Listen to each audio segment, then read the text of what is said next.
ഈശോ മിശിഹായ്ക്ക് സ്തുതിയായിരിക്കട്ടെ. ഈശോ മിശിഹായിൽ സ്നേഹിക്കപ്പെടുന്ന മാതാപിതാക്കളെ, സഹോദരങ്ങളെ, ദൈവത്തിൻ്റെ അനന്തമായ സ്നേഹവും കൃപയും സൗഖ്യവും നമ്മുടെ ജീവിതത്തിൽ വന്ന് നിറയട്ടെ എന്ന് പ്രാർത്ഥിക്കുന്നു. യെശയ്യാ പ്രവാചകന്റെ പുസ്തകം 35-ാം അധ്യായം 5 മുതൽ 7 വരെയുള്ള തിരുവചന ഭാഗങ്ങളാണ് നമ്മളിന്ന് ശ്രദ്ധിക്കുക. മുൻ ക്ലാസ്സുകളിൽ അവിടുന്ന് പറഞ്ഞു വെച്ചു, ഭയപ്പെടേണ്ട, ധൈര്യം അവലംബിക്കുവിൻ, ദൈവം നിങ്ങളെ രക്ഷിക്കും. അപ്പോൾ അന്ധർ കാണുകയും ചെകിടരുടെ ചെവി തുറക്കുകയും ചെയ്യും. ഹല്ലേലൂയ. രണ്ട് കാര്യങ്ങൾ എടുത്തു പറയുന്നു. അന്ധരുടെ കണ്ണുകൾ തുറക്കപ്പെടും എന്ന് പറയുമ്പോൾ കാഴ്ചയില്ലാത്തവന് കാഴ്ച ലഭിക്കുന്നു. ബാഹ്യമായ കാഴ്ചകൾ നമ്മൾക്കുണ്ട്, എന്നാൽ കാണേണ്ടത് പലതും നമ്മൾ കാണാതെ പോകുന്നുണ്ട്. കാണാതെ പോകുന്ന പലതും നമുക്ക് കാണുവാനുള്ള ഒരു കൃപ ദൈവം നിനക്ക് നൽകും. മറ്റൊന്ന്, നിന്റെ ആന്തരികമായ കണ്ണുകളുടെ തുറവിയാണ്. ആന്തരികമായ നേത്രങ്ങൾ കൊണ്ട് ദൈവത്തെ ദർശിക്കുവാനും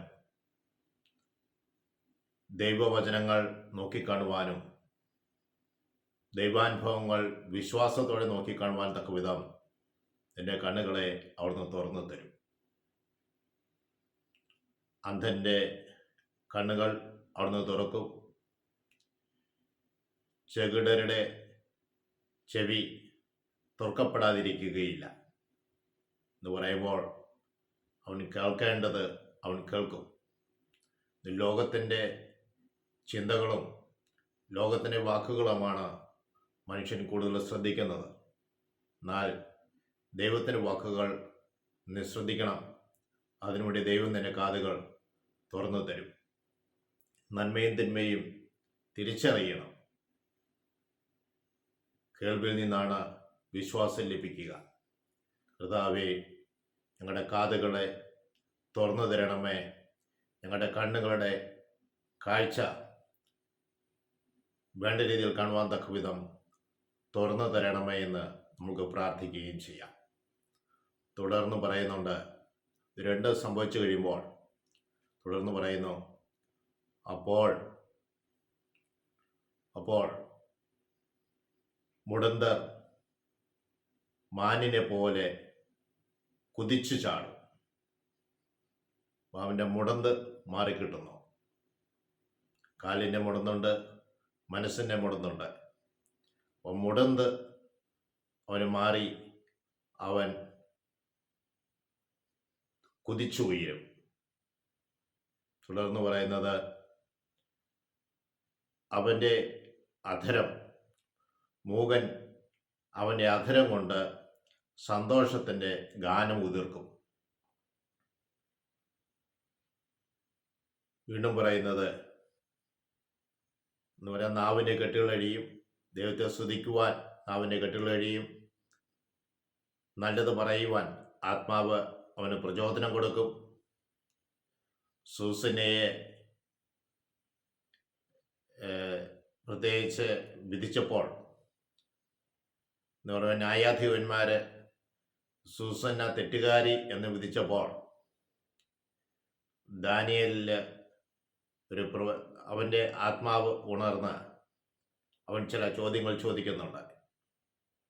എന്ന് പറഞ്ഞതുപോലെ നിന്റെ നാവിനെ ദൈവമെടുത്ത് ഉപയോഗിക്കും. നീ സ്തുതിയുടെ ഗാനങ്ങൾ ആലപിക്കും. സന്തോഷത്തിൻ്റെ ഗാനങ്ങൾ നിങ്ങൾ ഉതിർക്കും. വീണ്ടും പറയുന്നു, വരണ്ട ഭൂമിയിൽ നേരു ഉറവകൾ പൊട്ടിപ്പുറപ്പെടും. വരണ്ട ഭൂമി ഒന്നും ലഭിക്കുകയില്ലാത്ത ഒരു കൃഷിയിടമാണ്. അവിടെ ജല ഉറവുകൾ പൊട്ടിപ്പുറപ്പെടുമ്പോൾ അത് കൃഷിക്ക് അനുയോജ്യമായി തീരുന്നു. ധാരാളം ഫലം പുറപ്പെടുവിക്കുവാൻ, കൃഷി ചെയ്യുവാൻ അത് ഇടയാവുകയും ചെയ്യുന്നു. വീണ്ടും പറയുക, മരുഭൂമിയിലൂടെ നദികൾ ഒഴുകും, സമൃദ്ധമായ ജലം ഒഴുകിപ്പോകും. ഇങ്ങോട്ട് വേണേലും ആ വഴികൾ തിരിച്ചുവിടാം. നല്ല കൃഷിയിടങ്ങൾ, നല്ല സ്ഥലങ്ങളാക്കി തീർക്കുവാൻ സാധിക്കും. മരുഭൂമി, ഇതിനും പ്രതീക്ഷയില്ലാത്ത സ്ഥലം, അവിടെ നദികൾ ഒഴുകും. നദികൾ, ഒരു നദി എന്നല്ല പറഞ്ഞത്, പല നദി അവിടെ ഒഴുകും.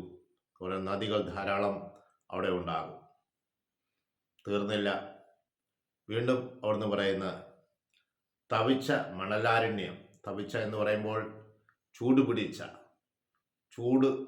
മണ്ണ് ഇങ്ങനെ ചൂട് പിടിച്ച് കിടക്കുന്ന അവസ്ഥ. ആ മണലാരണ്യത്തിൽ അത് ജലാശയമായി മാറും.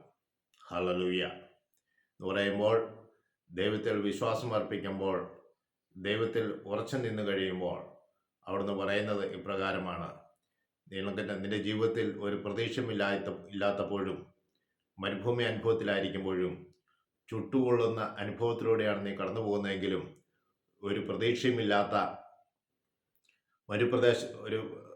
പ്രതീക്ഷയില്ലാത്ത പ്രദേശത്ത് കൂടെയാണ് നീ സഞ്ചരിക്കുന്നതെങ്കിലും, അവിടെയെല്ലാം ദൈവത്തിന് ജലത്തിൻ്റെ സമൃദ്ധി ഉണ്ടാകുവാനും, നദിയാക്കി മാറ്റുവാനും, ഉറവുകൾ പൊട്ടിപ്പുറപ്പെടുവിക്കുവാനും, ജലാശയമാക്കി മാറ്റുവാനും ദൈവത്തിന് സാധിക്കും. അവിടെ അന്ധൻ്റെ കണ്ണുകൾ തുറക്കും, ബധിരൻ്റെ ചെവികൾ തുറക്കും, മുടന്തൻ മാനിനെ പോലെ കുതിച്ചു ചാടും, മൂകർ അവൻ്റെ നാവുകൊണ്ട് ആനന്ദത്തിൻ്റെ, സന്തോഷത്തിൻ്റെ ഗാനമുതിർക്കും. സ്നേഹനാഥനെ ഈശോയെ, ഞങ്ങളുടെ ജീവിതാനുഭവം അങ്ങയുടെ പക്കലേക്ക് ഞങ്ങൾ ഉയർത്തുകയാണ്. ഞങ്ങളുടെ ഈ അനുഭവത്തിലേക്ക് അവിടുത്തെ ശക്തി ഒഴുക്കണമെന്ന് പ്രാർത്ഥിക്കുന്നു. ഞങ്ങളുടെ ജീവിതം തന്നെ വരണ്ട ഒരു ജീവിതമാണ്. ഈ ജീവിതത്തിലേക്ക് നീ സമർത്ഥമായി ഉറവകൾ പൊട്ടിപ്പുറപ്പെടുവിക്കുന്നതിനെ ഓർത്ത് നന്ദി പറയുന്നു. മണലാരണ്യമായ ഞങ്ങളുടെ ഒരു ജീവിതമുണ്ട്. അവിടെ നദികൾ ഒഴുക്കി ഞങ്ങൾക്ക് സമൃദ്ധി നൽകാൻ പോകുന്നതിനെ ഓർത്ത് നന്ദി പറയുന്നു. ഈശോയെ, ചുട്ടുപൊള്ളുന്ന അനുഭവത്തിലൂടെ കടന്നു പോകുമ്പോഴും ജലാശയം തോന്നുന്ന ഞങ്ങൾ ആശ്വാസമേകുന്ന വലിയ സ്നേഹത്തിനും നന്ദി പറയുന്നു. പരിശുദ്ധാത്മാവേ, ഞങ്ങളുടെ ജീവിതത്തിലേക്ക് കടന്നു വരണമേ. സർവ്വബന്ധനങ്ങളിൽ നിന്നും ഞങ്ങളെ വിമോചിപ്പിക്കണമേ. അന്ധതയുടെ ബന്ധനത്തിൽ നിന്ന്, മുടന്തൻ്റെ ബന്ധനത്തിൽ നിന്ന്, ചെകിടൻ്റെ ബന്ധനത്തിൽ നിന്ന്, നാവിൻ്റെ ബന്ധനത്തിൽ നിന്ന്, ഞങ്ങളുടെ ജീവിതാവസ്ഥകളുടെ ബന്ധനത്തിൽ നിന്നെല്ലാം പൂർണ്ണമായ മോചനം നൽകി ഞങ്ങൾ അനുഗ്രഹിക്കുന്ന ദൈവമേ, നിന്നെ ഞങ്ങൾ ആരാധിക്കുന്നു. ഞങ്ങളുടെ ജീവിതത്തിലേക്ക് ദൈവവചനം അയച്ച് ഞങ്ങളെ വിശ്വാസത്തിൻ്റെ പടവുകളിലൂടെ കൈകൾ പിടിച്ച് ഉയർത്തുന്ന വലിയ സ്നേഹത്തിനും നന്ദി പറയുന്നു. പരിശുദ്ധാത്മാവേ, ഞങ്ങളുടെ കൂടെ എപ്പോഴും ഉണ്ടായിരിക്കണമേ. ഞങ്ങളുടെ അമ്മയെ ആശ്രയം മാതാവേ, ഞങ്ങൾക്ക് വേണ്ടി നിരന്തരം മധ്യസ്ഥം വഹിക്കണമെന്ന് പ്രാർത്ഥിക്കുന്നു. പിതാവിനും പുത്രനും പരിശുദ്ധാത്മാവിനും സ്തുതി. ഈശോ മിശിഹായ്ക്ക് സ്തുതിയായിരിക്കട്ടെ.